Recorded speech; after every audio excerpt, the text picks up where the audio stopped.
Buongiorno da Leandro Maggi, buongiorno da Taglio di Po. Inaugurato oggi il Parco Giochi Perla all'interno del Parco della Legalità intitolato ad Antonio Caponnetto. Come ha sottolineato il sindaco Laila Marangoni, è un parco progettato dalla precedente amministrazione Siviero e che l'amministrazione Marangoni è riuscita a portare a termine con l'impegno dell'assessore ai lavori pubblici Sacchetto e la collaborazione dell'ufficio tecnico del comune e del comandante della polizia municipale Finessi. Inoltre, da parte degli abitanti del villaggio Perla, l'impegno di collaborare sia per quanto riguarda la gestione che per il controllo della sicurezza. Seguiamo il discorso del sindaco Laia Marangoni, del vice sindaco Matteo Sacchetto e la benedizione del parroco Don Damiano Vianello. Questo è un momento importante, a me piacciono infinitamente le inaugurazioni, però questo che è rivolto ai bambini è un momento veramente di quelli che riempiono il cuore.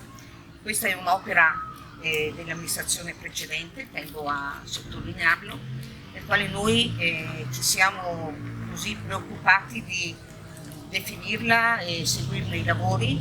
Ecco, la cosa che abbiamo fatto di iniziativa è tutta la recinzione della rete, perché altrimenti sarebbe stato un po' pericoloso. Mettere in sicurezza i nostri bimbi penso che sia la cosa migliore.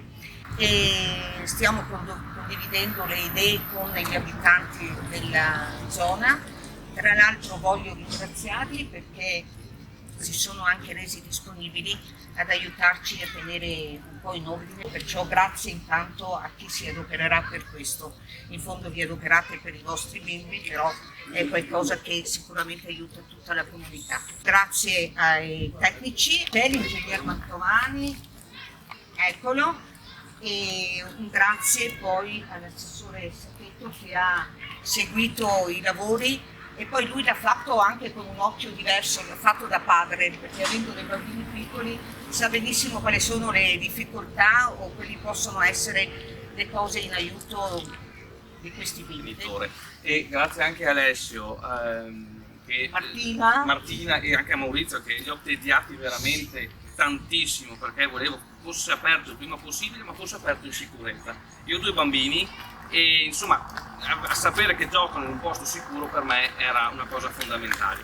Il pavimento dell'area giochi è in gomma, per cui è difficile che si possano far male, c'è verde, ci sono alberi per tutti, anche per i genitori che vengono ad accompagnarli, che si possono insomma riparare. È proprio una cosa che a me questo parco giochi piace proprio, quindi ripeto, ringraziamento ancora all'ufficio tecnico e le scuse anche per averli tediati vanno assolutamente fatte. Poi